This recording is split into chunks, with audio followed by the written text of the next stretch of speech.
Hello, everyone, and welcome to Coach Unblocked, part of the Unblocked Podcast Network. My special guest tonight is Coach Erik Speakman, the newly named head football coach at Faith Academy in Mobile, Alabama. Erik, thanks for coming on tonight. Hey, I appreciate you having me, Coach. Opelika to Faith Academy, a lot going on, little whirlwind things going on in your life right now. Just tell me what's happening right now, and then we'll sort of go back to the beginning. Yeah, I took the job at Faith back at the beginning of January, so coming up on a month now, and I will finish out the school year here at Opelika to get my full time, my 25 years in. But in the meantime, I'm going to be going down and working at Faith a little bit, at the end of each week, and try to get a little time done down there, and then hopefully be down there for the whole month of May. So we'll try to see if we can have a spring training this year, and if we can get down there and get the staff put together and get everything organized. But right now, just a big transition period. Well, now, how good is the wifey at selling houses? Well, hopefully this house that we're in, actually I'm in right now, we've already had somebody come up and say, before you even put a sign for sale sign, we want to come look at it. So awesome. I think God's doing some good work there on getting this house sold, and we found one in Mobile that we already like. So hopefully this is going to work out really well. Fantastic. Now, children, I have five children. My oldest plays baseball down at Coastal South in Bay Minette. So he's probably the most excited about this move because it puts him 45 minutes away versus, 3 hours away. And then I've got two daughters, one that's an 11th grader, one that's a 7th grader. And then I've got two younger boys that are 10 and 8. So they're in 4th grade and 1st grade. Gotcha. Now, so the probably tougher on the two girls making the move, the middle ones there, they handling this okay? Yeah, they're somewhat excited. They actually might stay back. Both of them are in dance. My oldest daughter, big into ballet, so not like school dance, but actually, So she was accepted to the Orlando Ballet, the Boston Ballet, some different things like that. So There's a chance that she may stay back and finish her kind of dance schooling here, and then she'll be going to either to a professional ballet company or to school to dance. So with her being a senior, there's a chance she might do that. We're going to leave that up to her. We're going to go down and look at some of the dance studios in Mobile for her, and then go from there. Gotcha. Okay. Well, then now the son's at Coastal. Is he a freshman or a sophomore? He's a freshman, so this is his first spring, and so he's down there with Coach Pruitt now. Right. Really excited about playing for him, and JD's an old high school coach that is really getting that program turned around. They start playing next week, so right. Oh yeah, I know. Yeah, just when the weather's good and cold is when baseball cranks up. It's awful. Our youngest son is an assistant baseball coach at Lawson State. Okay. And, they play Lawson later in the year. His first real job. So well, good for him. Out of school, so I'll probably see you at that one. I think they're coming down here to play. So they do both. I think they play on Thursday at one place and Saturday at the other one.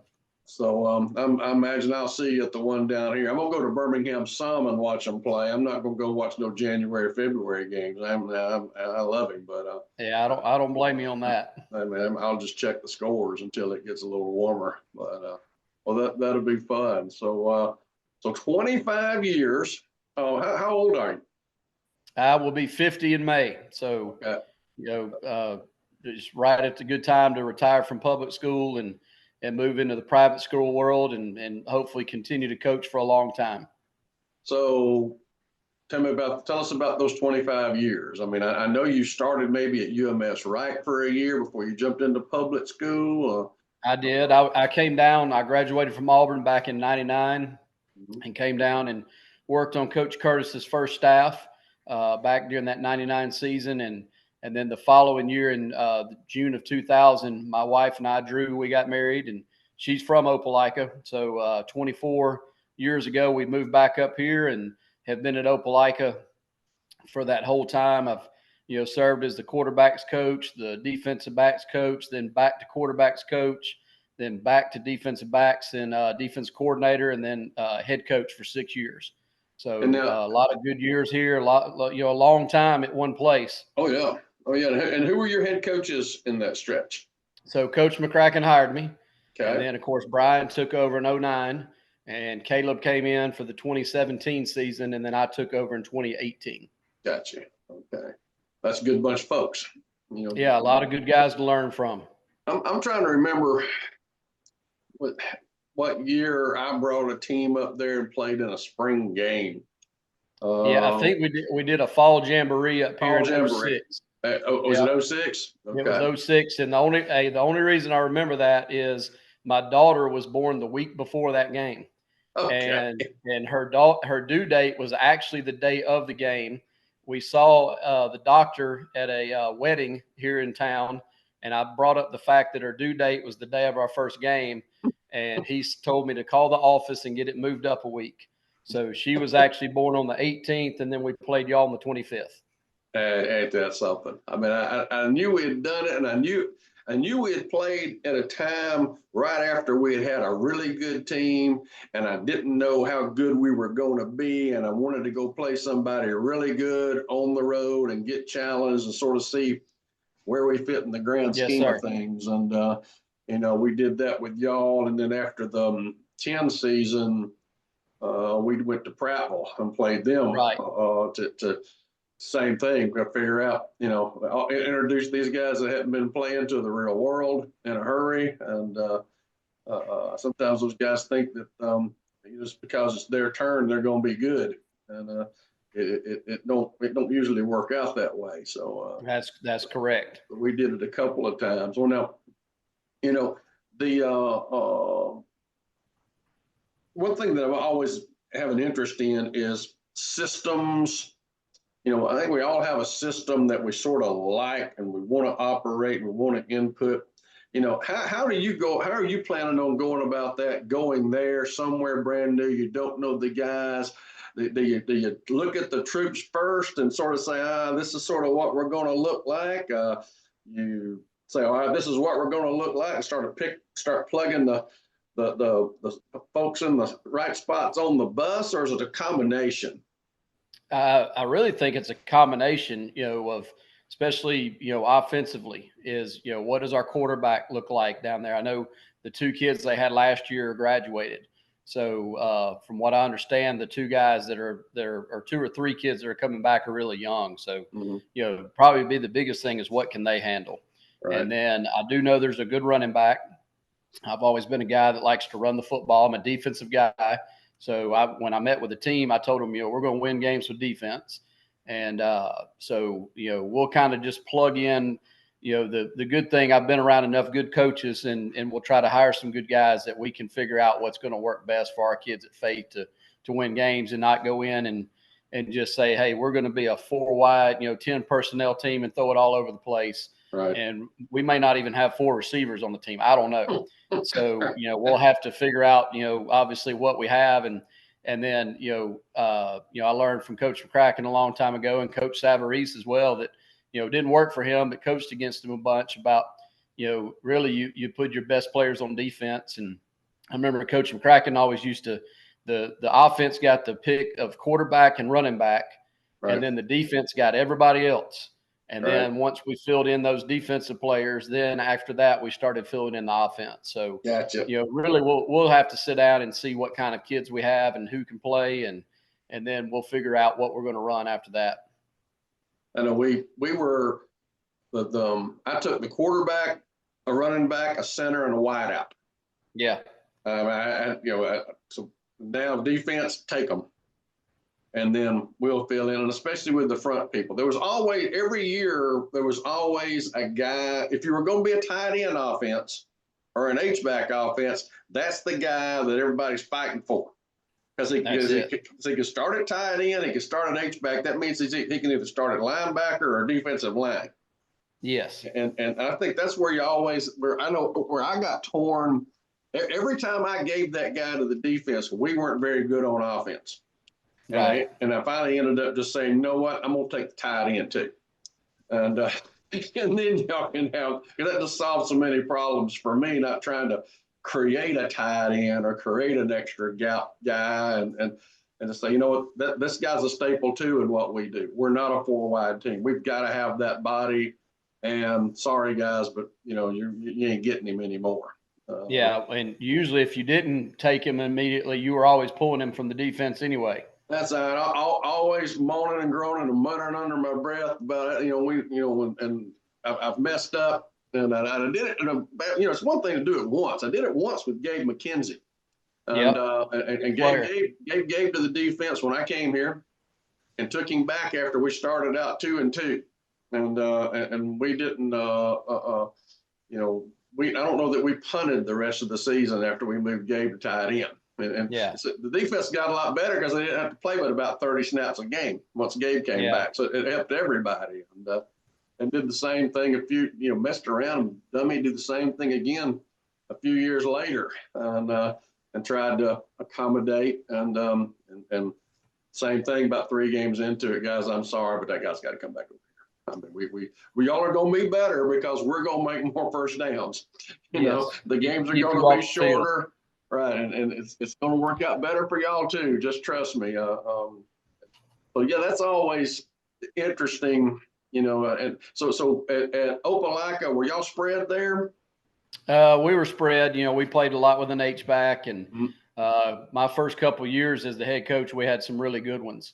Right. And then the last couple of years, we had some young guys who really struggled in 7A. They're good kids and going to be good players. They'll both be seniors this year, but. We just had a hard time finding that really good H-back that we had the last couple of years. So, we'd play some, 4-wide and, try to do that. We had a really good quarterback last year that could throw it really well. So probably threw it a little bit more than when we had in the past. And, and then try to put most of our good players on defense, obviously. Gotcha.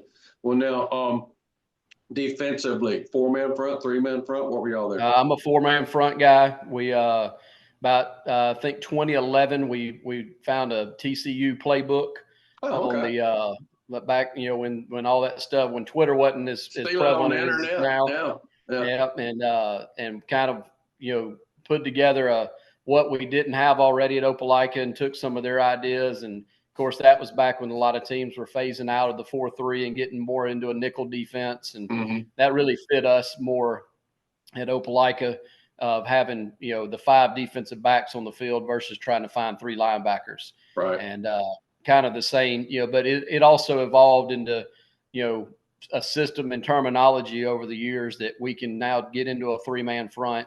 We can play with a 3rd linebacker if needed. So, I guess the best word everybody likes to use is multiple, because obviously you're going to see a lot of different offenses that you have to try to stop, and you can't sit in the same thing all night, obviously, or even the same personnel group defensively versus some of the stuff that you see. And, if you're playing a team that's going to play 3 tight ends or, even the wing T now, which you're, seeing some of that blocking, those blocking variations, then, we'll hopefully be able to find some bigger bodies to put in there if needed.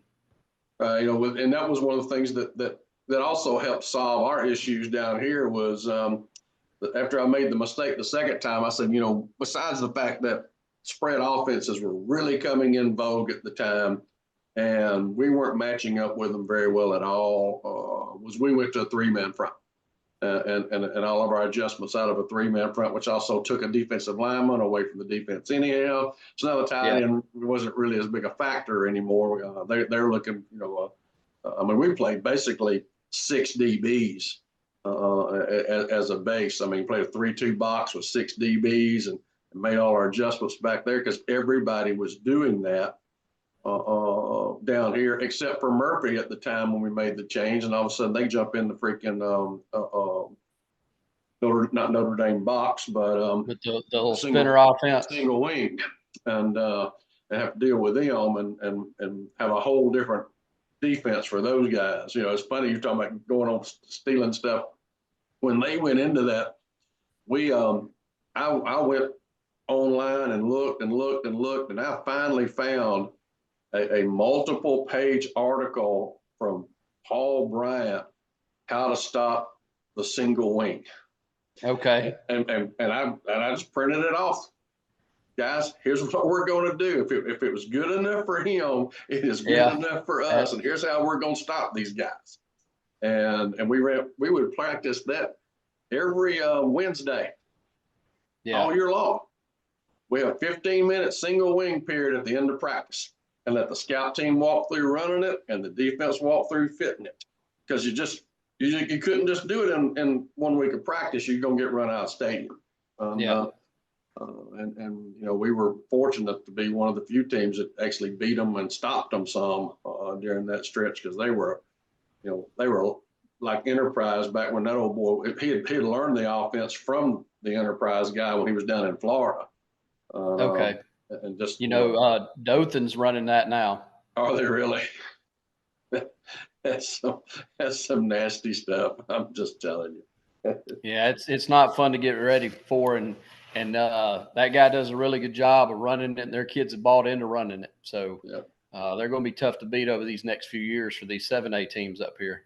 I got you. And then, of course, Ben Blackman went from down here to up there, and Enterprise went out of the single wing into, Ben was a 3 wide H-back guy down here. I don't know if that's what he's doing up there or not, but he's kind of staying true to those roots. He's struggled finding a quarterback, but he did what he does best, and that's put his best player at quarterback and a lot of Q runs, and has won a bunch of games doing that. Shoot out. I was having a talk with a coach from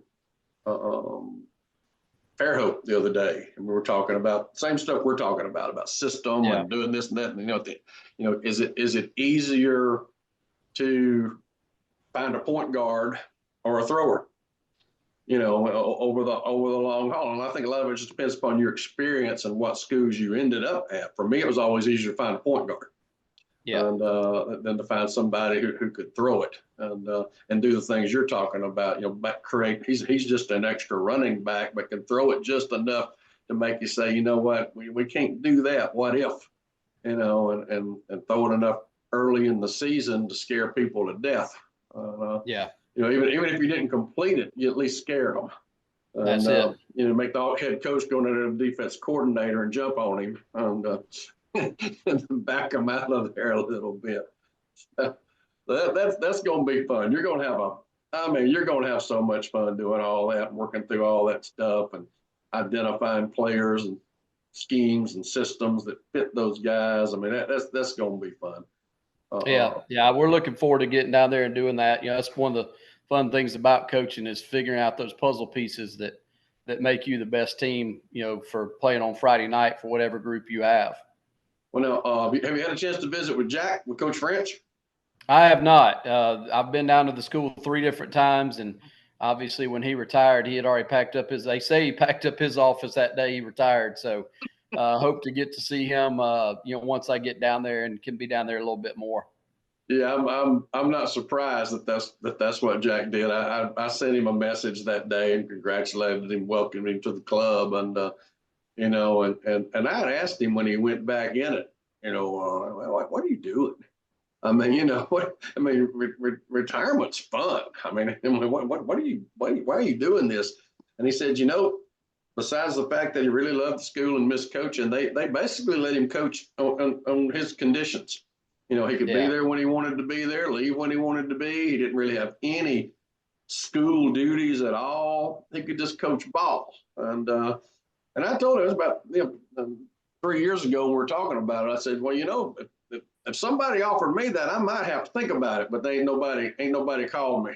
So I haven't had to deal with that trying to make that decision, and now I got too old. It's following a legend's difficult. And how do you think about, because anything you change, some people are going to take it, well, you're saying that the way he did it ain't no good or wasn't right. That's it. So how do you navigate those waters? What's your thoughts about that? Well, a lot of it, and some of it I asked, when I went down there a few weeks ago was, what are some of the, especially like traditions, what are the non-negotiables? What cannot be changed? What do they run me out of town on if I do try to change this? And obviously find those out first.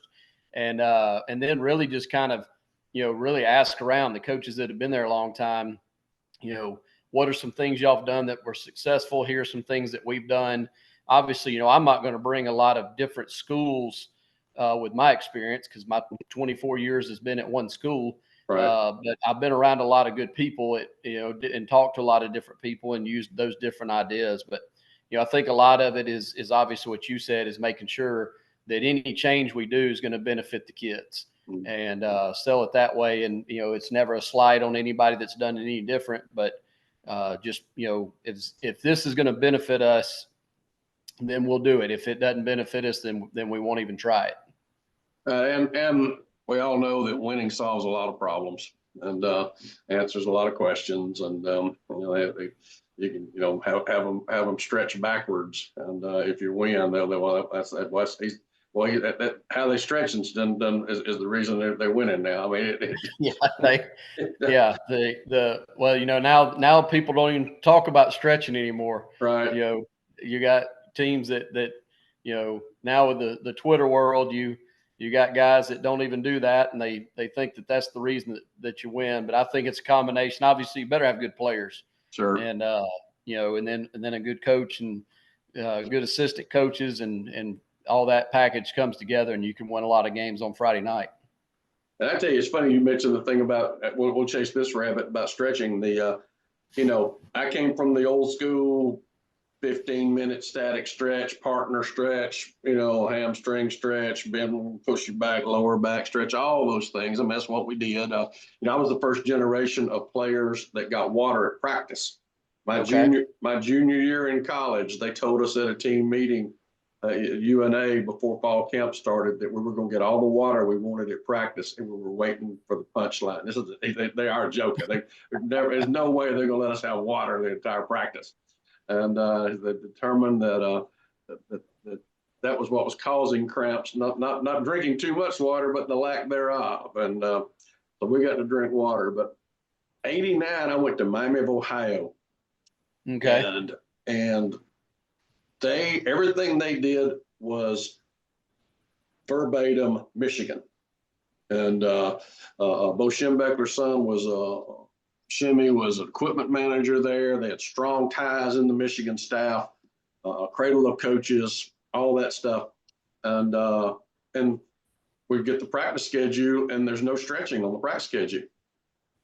And I asked, well, when do we stretch? We don't stretch here. If they think they need to stretch a little bit, they do that before practice starts. So what do? Well, we do kinetic loosening. We do high knees, butt kicks, skips, sideways growing stretches. We get in lines. We do it that way, and we go to practice. And I said, "You're kidding, man? I've never heard of such." And I fell in love with it. I mean, we had very minimal issues.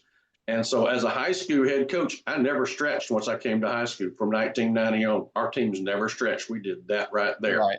We were the first team I'd ever seen actually come out the second half and do high knees, butt kicks, skips, while the other team's down there stretching.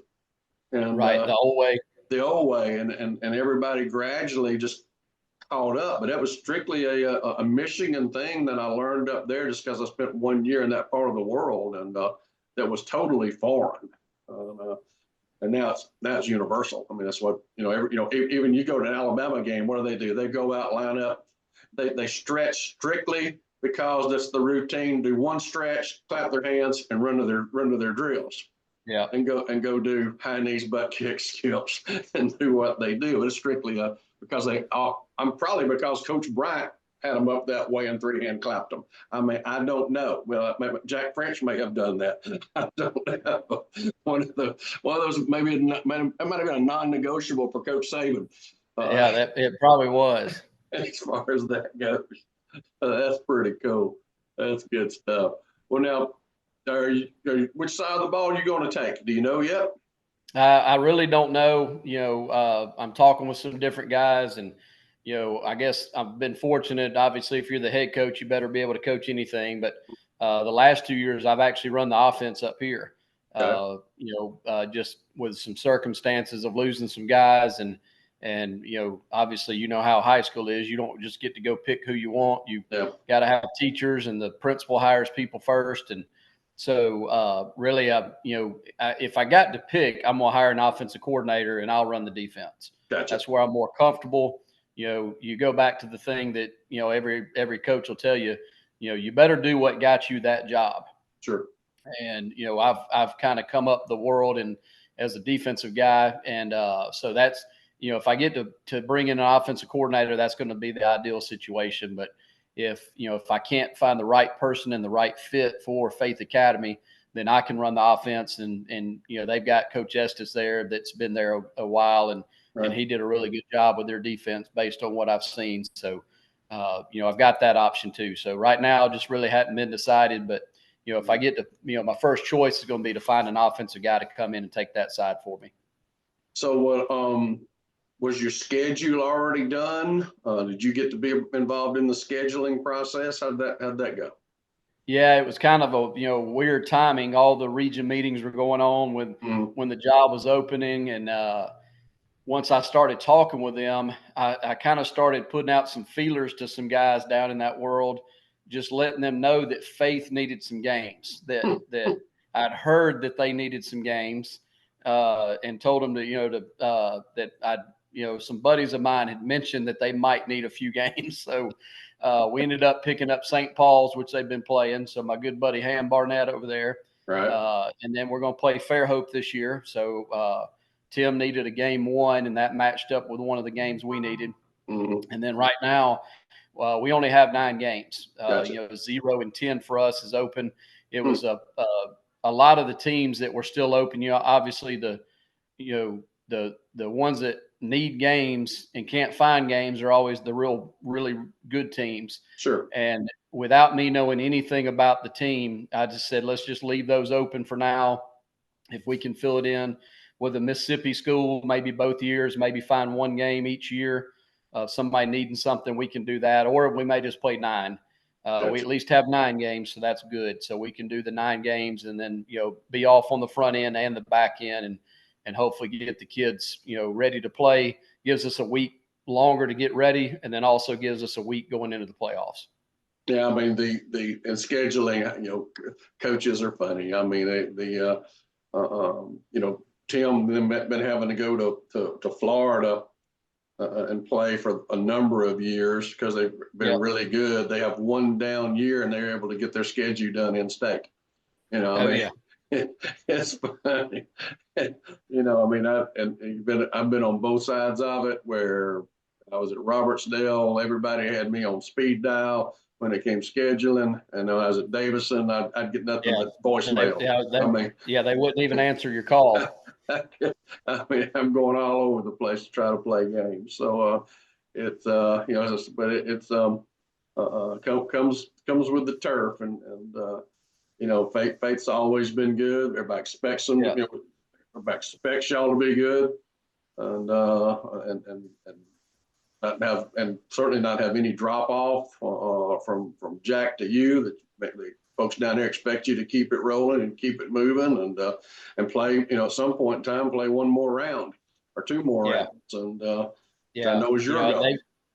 They've made it to the semis, 2 years here recently. So, and I think we're a field goal away from beating St. Paul's back in 2020, right? When St. Paul's won it. So there's been a lot of success there, Coach. I've always been amazed at the places he went with Baker and Baldwin County, and then really got Faith rolling. If you get on the Alabama historical website and go through, those teams that he took over, and then all of a sudden he's probably the winningest coach at 5 different schools. Right. And, that is very impressive. So, like I said, I hope to, and you said it too, hope to maybe take that 1 step further and just continue building on what he built.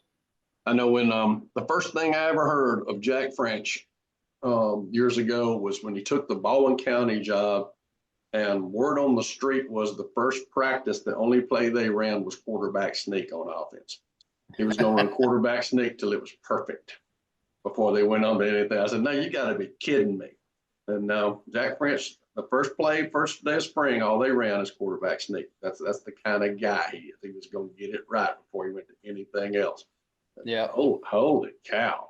And then, of course, now Jack told me 2 or 3 years ago, and I never had a chance to do it. He said, you need to come out here and look at these facilities. You're not going to believe what we've got out here. Was it as impressive as I've heard?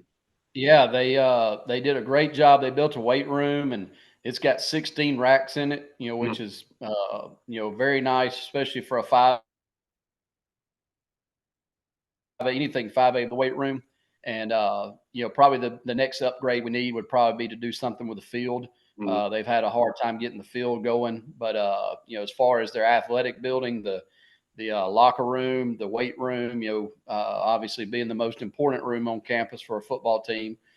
Really nice facilities. They've done a good job of upgrading and have a good plan for even going further as that school's gotten a lot bigger. Right. And we'll continue to get bigger. And, and if you have the success that you expect to have and want to have, you'll deal with competitive balance and move up a class down the road one of these days. And, which is, and I don't know what your feelings were on competitive balance. I was on the state football committee when we were talking about competitive balance, and they were presenting it to us. And I mean, I raised my hand and said, I don't understand why the public schools don't fall under competitive balance.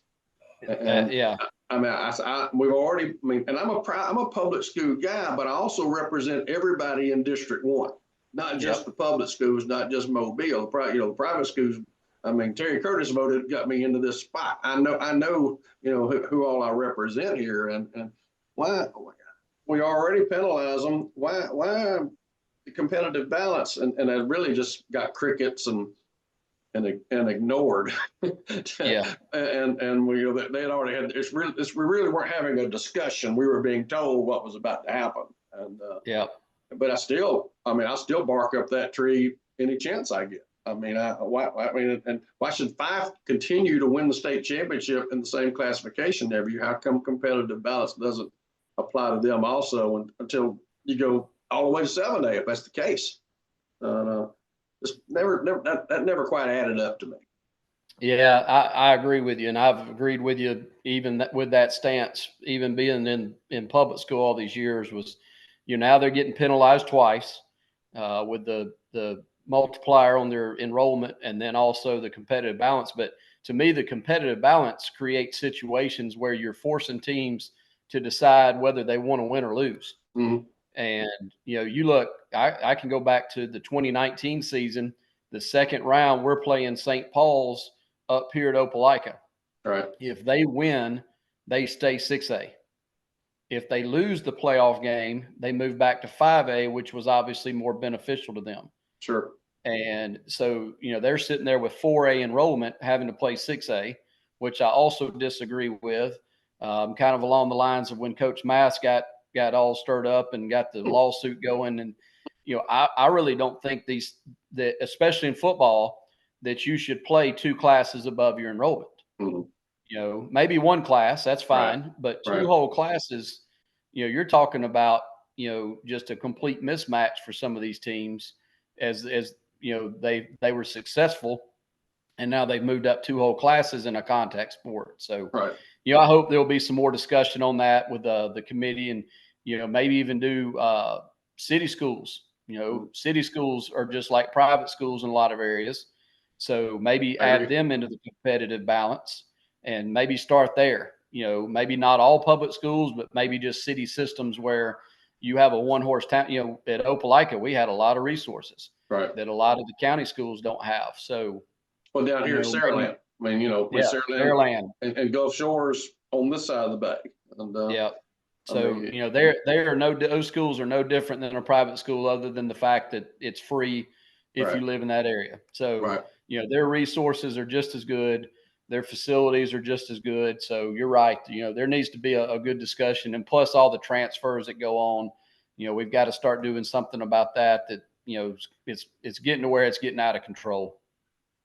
In Mobile, we really didn't, in my days, we didn't have within our own county, much issues with that. We actually, would meet and say, look, because Mobile County was so fluid and so many apartment dwellers and such a transient community, we would say, look, when they show up in the 9th grade, they're yours, no matter where they live.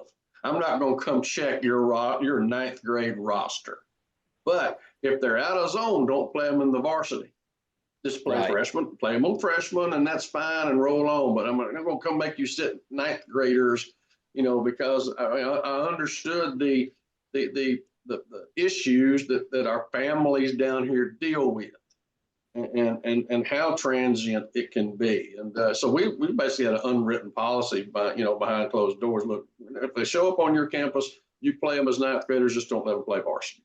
And we left each other alone. And that was in football. Basketball and other sports are a little different because a guy can come as a 9th grader and girls basketball and dominate the county if you ain't careful. So so the same thing. Don't have them.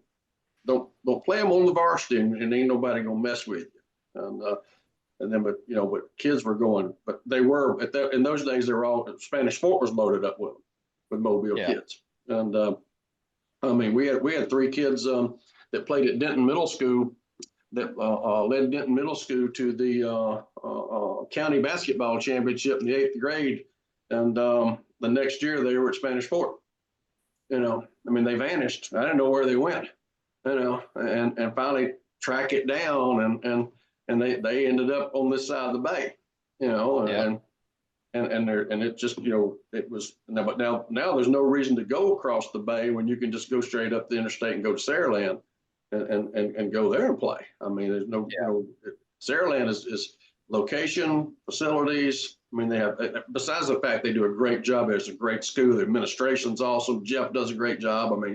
There's every reason in the world to go there, and it's so convenient just to run right up there and go there now and get out of a Mobile County public school that's struggling, and there's a lot of that. So it's a lot more to it than when I came down here in 2004. Way more to it. Back, I was here when the AISA schools were allowed to come in to the AHSAA, Faith Academy, one of them, with no, they were eligible immediately. And anybody that transferred in could be eligible immediately. I lost half a dozen kids to Faith Academy the first year because they weren't starting. They're just gone. And they went to Faith, and then Cottage Hill didn't exist then. St. Luke's didn't exist then. And all those teams have a half a dozen guys that can play for anybody. Yep. But they ain't got 40 of them, but they got a half a dozen of them that used to be at Davidson, Murphy, or McGill.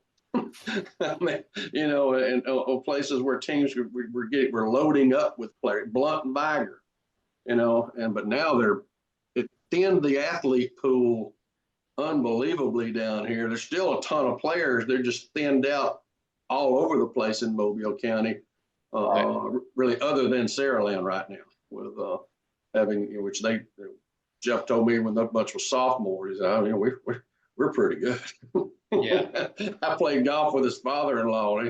He said, Coach, they're pretty good now. They may not lose for 3 years. So, holy cow. Oh, shoot. Well, now, so when and I know you got all kinds of stuff going on. You're going to try to live in West Mobile, out that direction, somewhere close, out toward the airport? Yeah, we've actually, we're looking at a house over off of Greelot, Knollwood, that little area by Mobile Christian. So hopefully we can get that squared away, get this house up here, at least get a contract on it. And, obviously probably we won't move officially down there till May, end of school, when we can get everything settled. And honestly, Sue, who all's coming, whether it's just me down there or not, we're still going to try to buy this house. And my family, they'll come down on the weekends and come. In fact, my 2 youngest boys, the biggest thing in this transition that they were worried about was, are we going to be ball boys again? And good for them. Oh yeah. And so they're all, already excited about being down there every weekend. And So that's kind of where we've looked at houses, is kind of in that, just outside, just past out of Midtown, going towards the airport, but not all the way out, Right. towards the airport. Yeah, that may be a Davidson school zone right there where Mobile Christian is. I don't know if it's Davidson. They move them around every now and then. So I don't know if it's Davidson or Murphy, but it's one of them, right? Yeah, that's one of the places. Mobile's one of the places where on this side of the street you're Murphy, on that side of the street you're Davidson. Yeah, I mean it is that crazy. It's like an octopus down there. It goes all over the place. It is gerrymandered unbelievably. But well, we're looking forward to. I'm certainly going to watch y'all play Fairhope. I can just about hear Tim blow his whistle from my house. We live so close to the school. So you certainly will make that game. Looking forward to seeing your team. Yeah, well, we're looking forward to getting down there and come over and watch practice anytime you want to. And I appreciate that. Come over there and give us some input. And you live in a good area. We were just down at the Grand Hotel this weekend down in Fairhope, and gotcha. Spent a little time down there just to get away and come down. And really, my wife decided it would be one of the last times we could come down and see Bryce before they got to where they're playing every weekend. So Fairhope's a beautiful little area, and her uncle actually lives down there in Fairhope. Okay, super. Yeah, right. Yeah, on North Summit. Okay, right. We live in Old Battles Village, which when the lightning alarms go off on the golf course over there, we can hear them. We're that close to the golf course from here. I mean, we're not in the. There's snooty and then there's snooty. Well, we ain't in that snooty. We're not scenic 98 people. We're 98 people. Okay. There's different. You got scenic 98. You got sort of downtown Fairhope. Then you got 98. Then you got 181, which is all Fairhope. But if you ask the 181 folks, they would tell you the scenic 98 people are snooty, and the scenic 98 people would say the 181 folks are rednecks.